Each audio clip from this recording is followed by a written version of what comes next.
ಎಲ್ಲಾರು ನಮ್ಮನ್ನ ಕೈ ಬಿಟ್ರು ಅಂದ್ರೆ ಏನ್ ಮಾಡ್ತೀವಿ? ಏನಪ್ಪಾ ನನ್ನ ಜೀವನ, ನನ್ನ ಯಾರೂ ಹಚ್ಕೊಳ್ಳೋದಿಲ್ಲ, ಎಲ್ಲರೂ ಕೈ ಬಿಟ್ರು ಅಂತೀವಿ. ಆದ್ರೆ ಎಲ್ಲರೂ ಕೈ ಬಿಟ್ಟಾಗನೇ ದೇವ್ರ ಕೈ ಹಿಡಿತಿರ್ತಾನ. ಒಂದು ನೌಕಿತ್ತು ನೀರಿನೊಳಗ, ನದಿಯಲ್ಲಿ ನಾವಿತ್ತು. ಆ ನಾವದಲ್ಲಿ ಜನರು ಹೆಚ್ಚಾಗಿ ನಾವ ಮುಳುಗಾಕತ್ತಿತ್ತು. ಅವಾಗ ಇದು ಮುಳುಗ್ತದ ಬಾ ಅಂತ ಹೇಳಿ ಎಲ್ಲಾ ಜನ ಜಿಗದು ಅವ್ರು ಹಾದ್ರು. ಎಲ್ಲಾರು ಹಾದ ಬಳಿಕ ಅದು ಡೋಣಿ ತೇಲಾಕತ್ತು.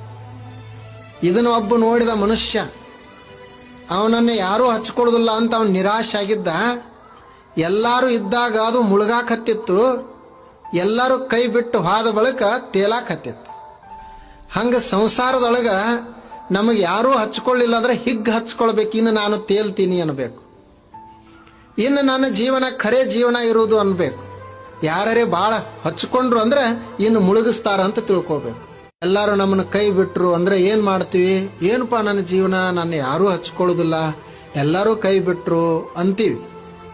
ಆದ್ರೆ ಎಲ್ಲರೂ ಕೈ ಬಿಟ್ಟಾಗನೇ ದೇವ್ರ ಕೈ ಹಿಡಿತಿರ್ತಾನ.